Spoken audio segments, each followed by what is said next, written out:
Okay, nice to meet you. Thank you very much for your time today. No worries, my pleasure.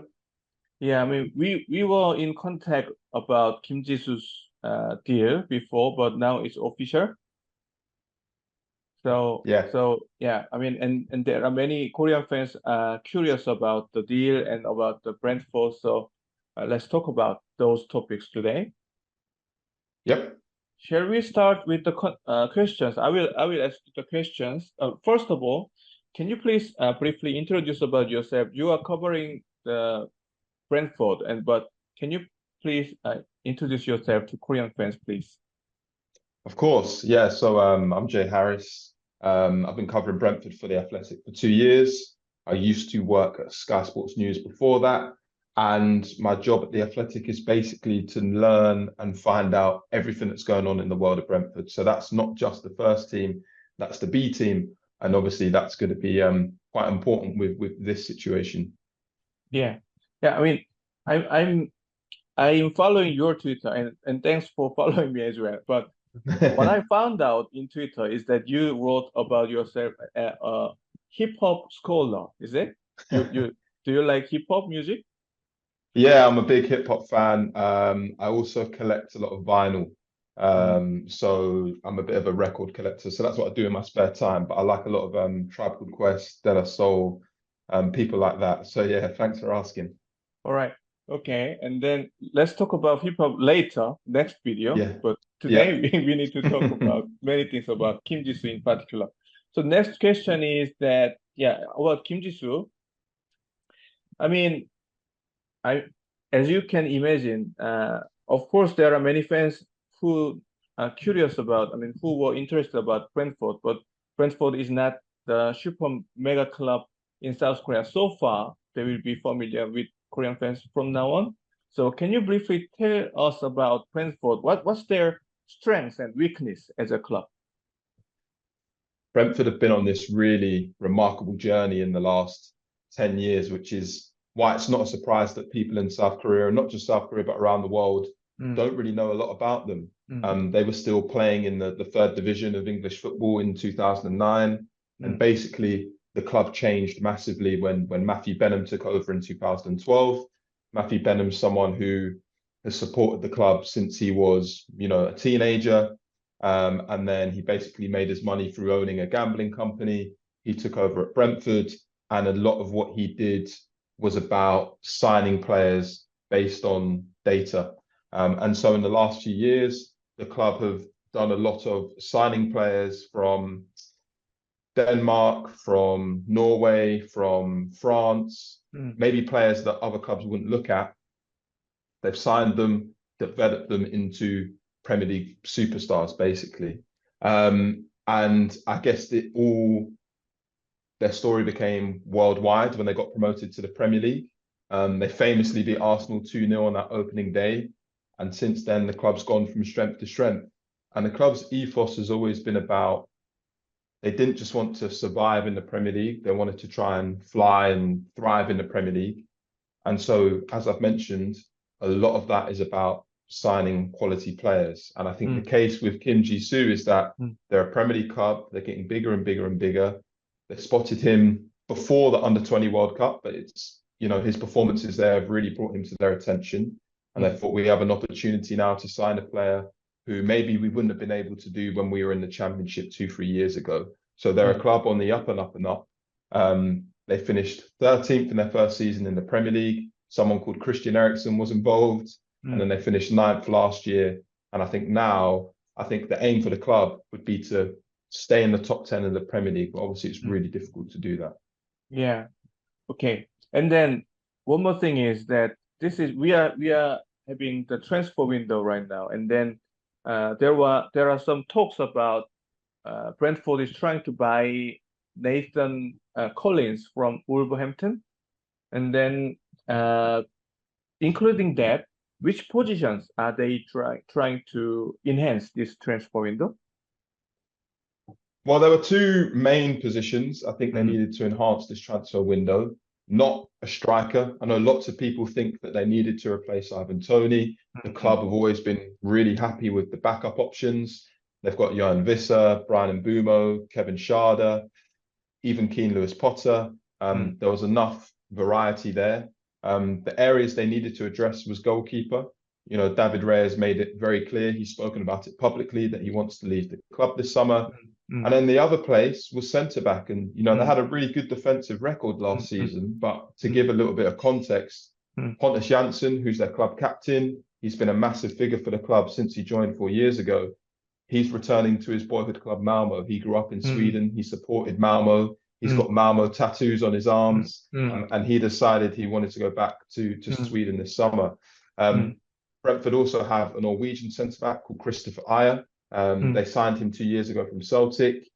Ayer's a good player, but he's just been injured too much. And so I'm not too sure Brentford feel like they can rely on Ayer to play week in, week out. So really, Brentford have 3 trusted centre-back options at this point in time. Ethan Pinnock, Ben Mee, and Matthias Sanka Jorgensen. They're all over 30.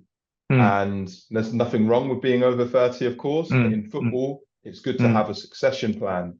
And so I think that's where Nathan Collins comes into it.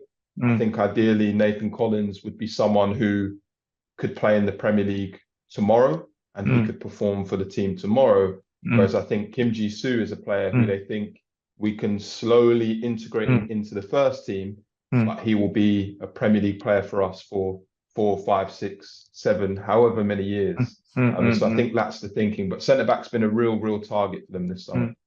Yeah, thanks for the context, because, I mean, as you said, Brentford has a good defensive record. So the fans who doesn't know about the context, they will think about why they are keep buying the centre-backs.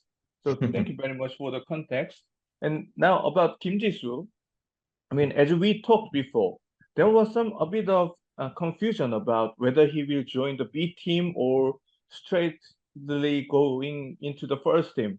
And then now finally the official statement says he's joining the B team. Can you explain us about the situation about Kim Ji-soo, please? Yeah, of course. I think it's important to point out that Kim Ji-soo's only 18. He's been playing in the Korean second division. And first things first, if he's ready to play in the Premier League tomorrow, I'm sure he will play in the Premier League tomorrow. But it's a case of Brentford are a club who don't want to place too much pressure on a young player who's moving to a new country, who's going to have to adapt to a new environment too quickly. They don't need Kim Ji-soo to be amazing tomorrow. They need him to be amazing in 2, 3, 4 years' time. So what they would have done is they would have given him a long-term plan, and they would have said, this is what we want to do in the first season with you, and this is what we would like for you to kick on and do. And so I think the situation is he'll go into the B team. And, you know, the B team's been a really good development ground for Brentford over the last few years. I'm sure I can give some examples in a minute. And that will just allow him to, like I say, adapt to Brentford, adapt to England under less pressure.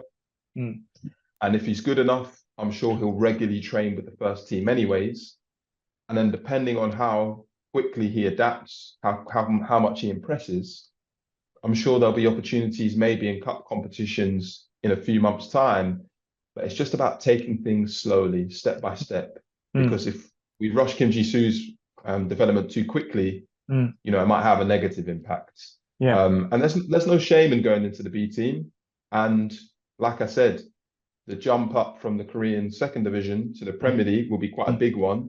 It's just about managing expectations and being careful. Yeah, I mean, they have very unique system that at the moment they don't have youth team, they have B team, and it is quite unique. So can you tell us about the Brentford system, especially about their B team? And there is also some question from Korean fans that they heard from somewhere that they must have youth team from the 24 and 25 season. Is that correct? Can you tell us about that? Yeah, so I'll try to explain it as cleanly as possible.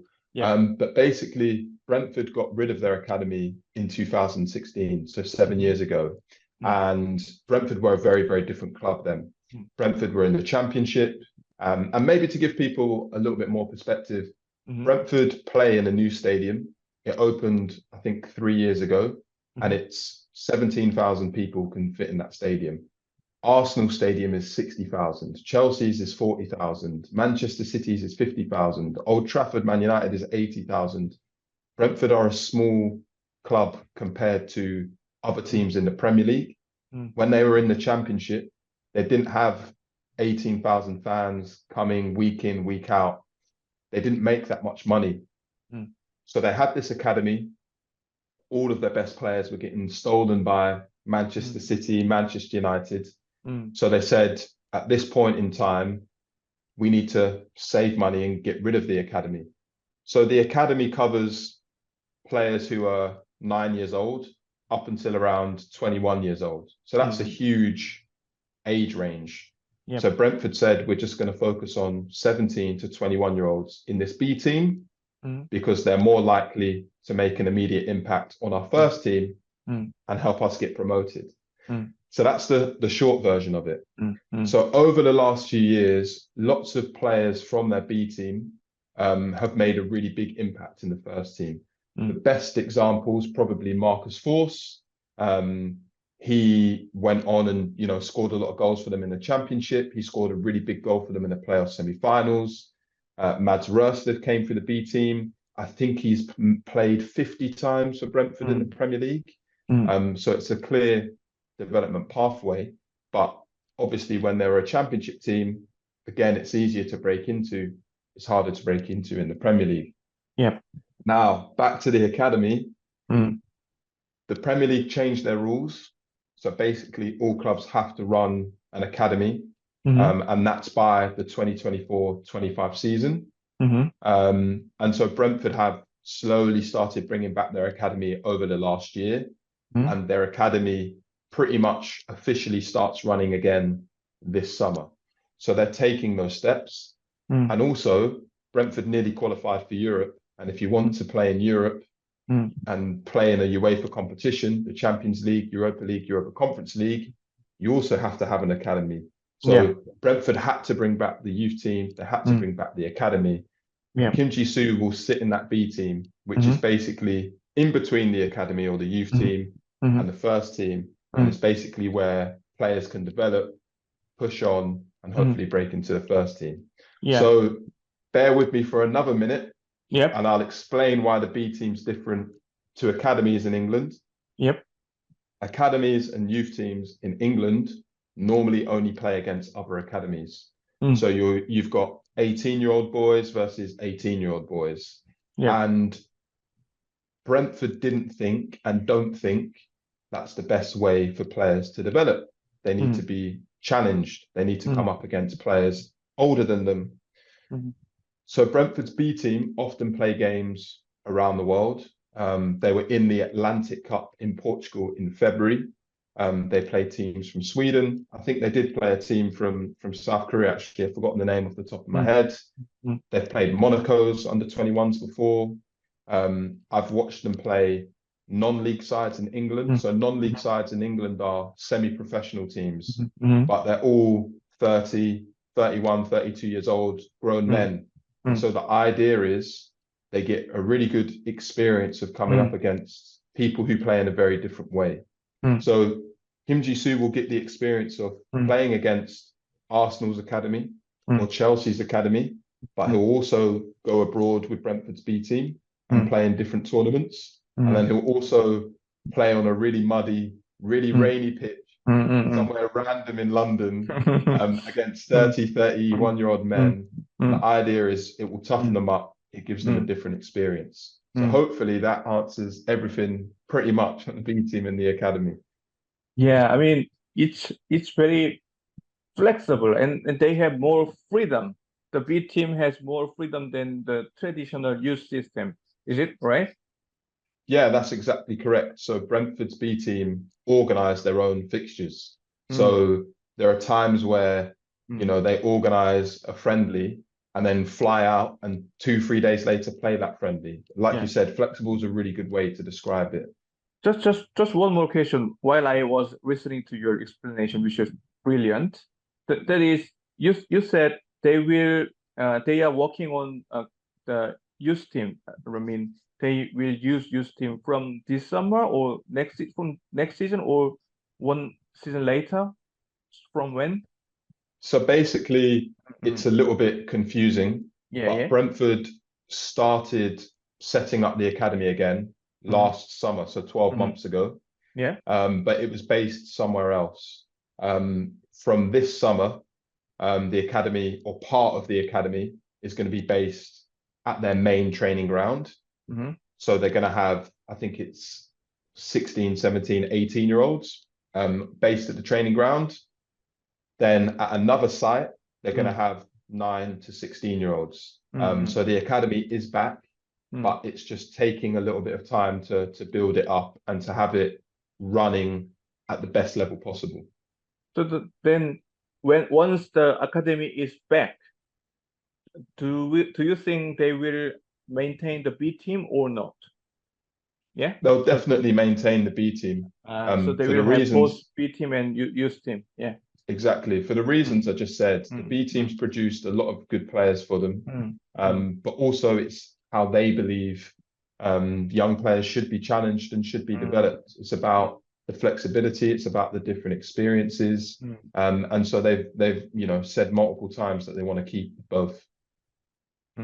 Okay, very interesting. Yeah, I mean it's very new for South Korean fans. So yeah, and thank you very much for your great explanation about that.